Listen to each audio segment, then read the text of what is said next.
Olá, galerinha do mal, aqui é a HK Gil.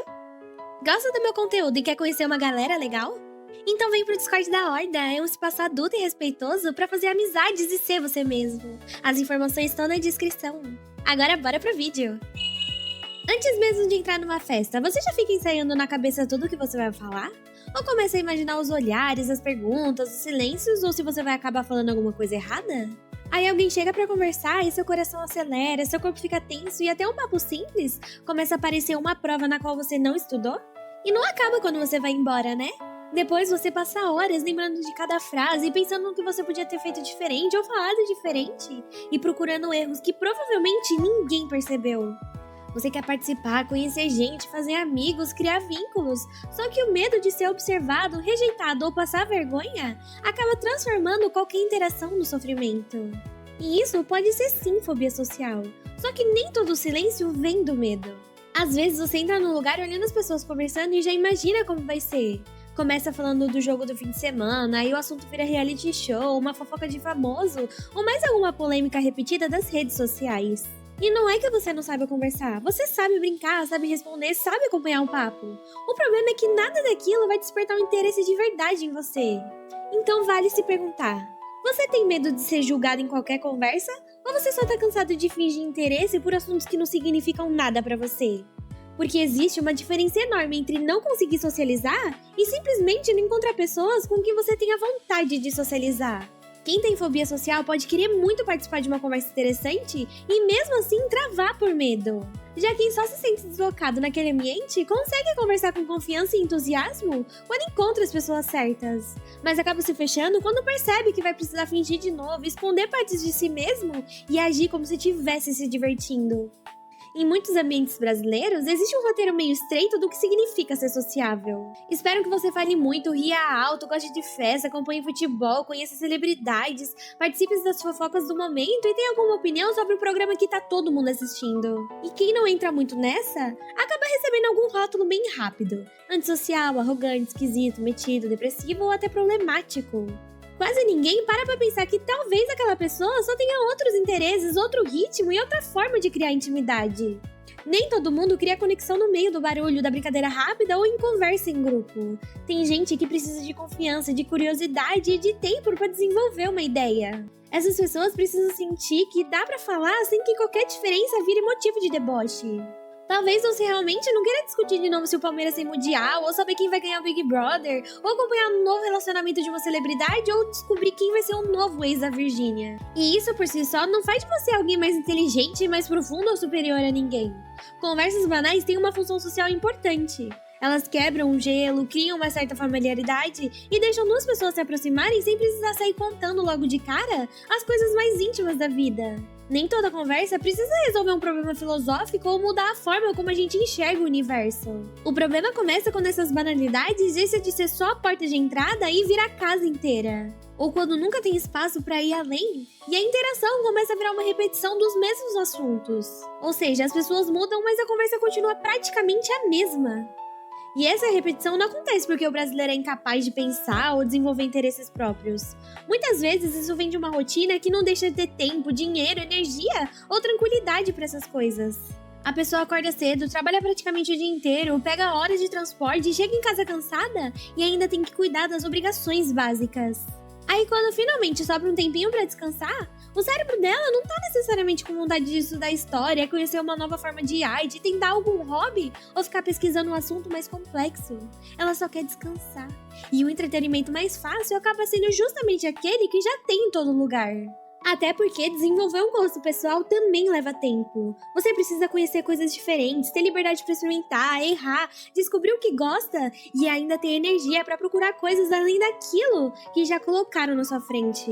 Então, no fim, liberdade individual não é só poder escolher. Você também precisa conhecer as opções que existem.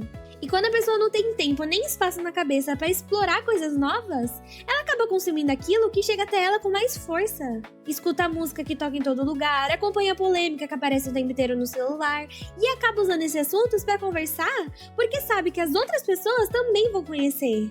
E a mídia nem precisa controlar tudo o que você pensa para conseguir influenciar bastante as conversas de uma sociedade. Se a televisão, as redes sociais, os influenciadores e as páginas de notícias passam dias falando da mesma celebridade, da mesma briga ou da mesma polêmica, aquilo acaba virando um assunto que todo mundo conhece. E aí fica fácil conversar sobre isso. Todo mundo sabe do que você tá falando e ninguém precisa se expor demais e o papo continua funcionando. O problema é que no fim você acaba tendo uma diversidade de opiniões, só que quase todo mundo continua discutindo os mesmos poucos assuntos que a indústria da atenção colocou na frente deles. E isso também não quer dizer que a pessoa não tenha responsabilidade nenhuma, porque seria fácil demais colocar toda a culpa na mídia, no trabalho, na sociedade ou na cultura e simplesmente concluir que as pessoas são só vítimas de tudo isso. Mesmo com uma rotina difícil, ainda existe responsabilidade pessoal. Cada um, dentro do que consegue fazer, também precisa tentar proteger a própria curiosidade, procurar mentes melhores, desenvolver os próprios interesses e evitar que a cabeça vire só um reflexo daquilo que aparece na tela. E reconhecer que o ambiente influencia a gente não quer dizer entregar completamente a própria vida pra ele. Quer dizer que precisamos entender que as nossas escolhas não aparecem do nada e que tudo ao nosso redor acaba pesando nelas de alguma forma. E o problema fica ainda maior quando alguém tenta sair desse roteiro e começa a encontrar hostilidade por causa disso. Se um adulto gosta de anime, já tem gente que chama ele de infantil. Se gosta de RPG, é estranho. Se prefere ficar em casa, dizem que ele não sabe viver. Se gosta de estudar, é metido. Se só se veste de um jeito diferente, vira assunto. E se tenta desenvolver um assunto um pouco mais complexo, ainda corre o risco de ser chamado de pretensioso. Aí fica uma coisa meio contraditória, porque a sociedade vive falando que todo mundo tem que ser autêntico, que tem que ser você mesmo, que não pode ligar pra opinião dos outros e tudo mais. Só que na prática parece que isso só vale enquanto você não for diferente dos demais, porque no momento em que você realmente sai do padrão, começam os comentários, os julgamentos e os rótulos. Então acaba parecendo que a mensagem de verdade é que você pode ser você mesmo sim, desde que continue parecido bastante com todo mundo. E depois de passar várias vezes por esse tipo de situação, é natural que algumas pessoas comecem a se afastar, porque elas percebem que para serem aceitas, elas precisam esconder os próprios gostos, simplificar o que pensam, controlar a forma de falar e praticamente interpretar uma versão mais conveniente de si mesmas. Aí socializar deixa de ser um encontro e começa a parecer uma audição, porque cada frase precisa ser pensada, cada empolgação precisa ser segurada e tudo que é um pouco diferente precisa ser mostrado com cuidado para não virar piada, olhar estranho ou comentário. E no fim a pessoa volta exausta pra casa, não porque odeia a gente, mas porque ela tá cansada, ela passou horas tentando parecer uma coisa que ela realmente não é. E é aí que o isolamento pode acabar virando uma forma de proteção, não necessariamente contra as pessoas em si, mas contra o deboche, a rejeição e aquela sensação constante de que você não pertence àquele lugar. Talvez você até diga que não gosta de gente, quando na verdade o que você não aguenta é ter que cortar partes de si mesmo só pra conseguir caber em certos ambientes. Porque às vezes você fala pouco no trabalho, numa festa ou numa reunião familiar, mas encontra alguém que gosta de um assunto que realmente te interessa e de repente você passa horas conversando sem nem perceber o tempo passar. Pode ser história, arte, tecnologia, filosofia, jogos, política, literatura, ciência, religião, cinema, qualquer coisa que vai despertar um interesse de verdade em você. E isso não quer dizer necessariamente que você não seja sociável. Pode ser que a sua forma de socializar seja mais seletiva e dependa da conexão de verdade e não simplesmente de estar fisicamente perto de outras pessoas.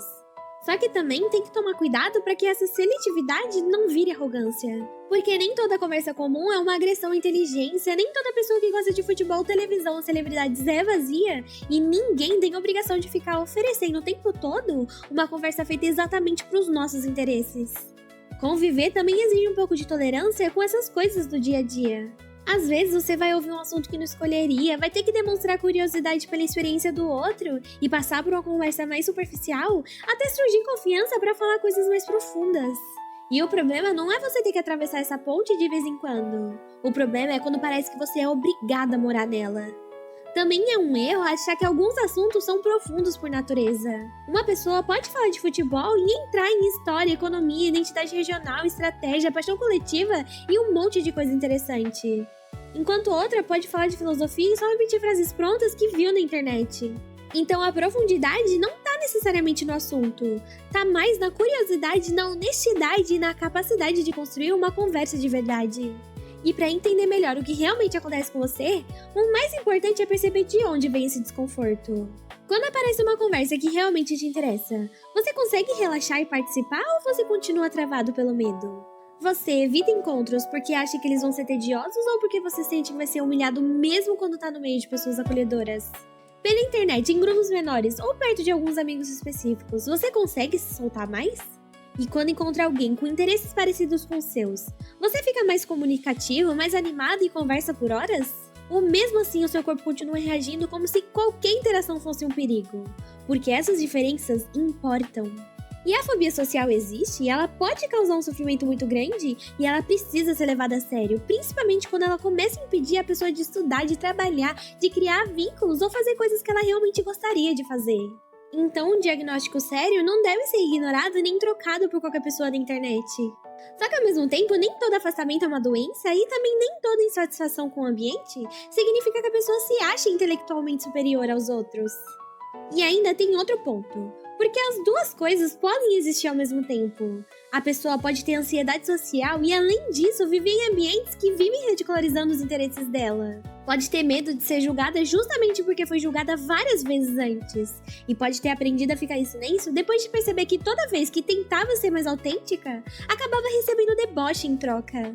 E nesse caso, não seria justo colocar tudo nas costas da pessoa como se bastasse dizer que ela precisava se esforçar mais e pronto. Porque experiências sociais deixam marcas e quando alguém passa muito tempo em ambientes hostis, pode acabar aprendendo a esperar hostilidade até quando ela nem tá ali. Só que isso também não precisa virar uma sentença pro resto da vida. Você não controla todos os ambientes que você vai encontrar, mas pode procurar lugares melhores. Pode também aprender a lidar com pequenos desconfortos sem precisar deixar de ser quem você é. E também pode construir vínculos aos poucos sem cair nessa ideia de que só existem duas opções. Ou você se isola completamente, ou você finge ser outra pessoa para conseguir ser aceito. Nem todo ambiente merece que você se adapte a ele, mas a sua vida também não precisa continuar limitada pelos ambientes que já te machucaram. Então talvez a pergunta não seja só, por que eu não consigo me misturar? Mas também, o que esse ambiente está exigindo que eu deixe de lado para conseguir ser aceito. Porque tem grupo onde ser diferente desperta curiosidade, enquanto em outros qualquer coisa que sai um pouco do padrão já incomoda. Tem gente que faz você se sentir inadequado o tempo inteiro, e tem gente que faz parecer uma versão sua muito mais comunicativa, engraçada e empolgada, uma versão que talvez você até achasse que nem existia. E no fim, pode ser que você tenha fobia social, esteja emocionalmente esgotado, ou tenha aprendido a evitar pessoas depois de passar por experiências ruins. Também pode ser que você só não se reconheça muito na cultura que existe ao seu redor. E claro, pode ser uma mistura de tudo isso. Mas o importante é não pegar um diagnóstico sério e usar como uma explicação automática para qualquer pessoa que seja mais quieta, mais seletiva ou que simplesmente esteja insatisfeita com o ambiente em que vive. Porque tem gente que não fala porque tá apavorado. Tem gente que sente que ninguém vai ouvir. Tem gente que já tá cansada de repetir sempre as mesmas coisas. E tem gente que só tá esperando encontrar uma conversa em que finalmente não precise fingir. E talvez o problema nem seja que você odeie socializar. Pode ser que você só odeie ter que sorrir pras coisas que te entediam, esconder aquilo que você gosta e interpretar um personagem só pra não ser tratado como estranho. E isso também não quer dizer que você tenha desistido das pessoas. Às vezes você só tá procurando pessoas onde você consiga existir por inteiro. E quando esse encontro acontecer, pode ser que você perceba que nunca foi tão antissocial quanto você imaginava. Talvez você só estivesse socialmente faminto, mesmo cercado de vozes o tempo todo, mas ainda procurando uma conversa em que não precise desaparecer para conseguir ser aceito. Se você gostou do vídeo, deixa o like, aperta o botão de hype e compartilha com alguém que precisa ouvir isso. Se inscreve no canal e ativa o sininho para não perder os próximos vídeos. E se eu não te fiz pensar, pelo menos te irritei. Olá, galerinha! Deixa eu dar um recadinho bem rapidinho mesmo, que eu juro que eu não vou atrapalhar muito. Eu tô muito animada porque eu consegui montar minha lojinha de camisetas. Pra quem quiser dar uma olhadinha, tem camisetas, moletons, canecas, posters, bonés e várias estampas exclusivas, lindas e rotativas do universo Kaiju aqui do canal. Então tá sempre aparecendo coisa nova por lá. Dá uma olhadinha, tá? O link tá na descrição. Seja um Kaiju monstruosamente estiloso. Seja um Kaiju monstro.